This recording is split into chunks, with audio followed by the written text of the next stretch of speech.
Before I make my motion, Mr. President, I think I will be remiss of my duty and responsibility as a senator, colleague, and friend if I didn't thank and commend our two distinguished colleagues, Senator Chis Escudero and Senator Joel Villanueva, for responding to their higher calling for this chamber, our beloved institution known as the Philippine Senate.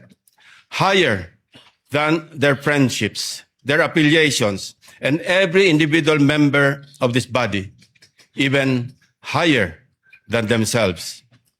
I would also wish to put on record that I intentionally and voluntarily relinquished the chairmanship of what is known or most or often referred to as the most powerful committee, the Blue Ribbon, for two primary reasons. Number one, I am tired of losing old friends and creating new enemies. And number two, there are other colleagues who are equally, if not more qualified than this humble representation to take on the job. If there were no takers, I was willing, albeit with a heavy heart, to retain and continue sitting as chairman and resume a duty that I am morally and obligated to perform.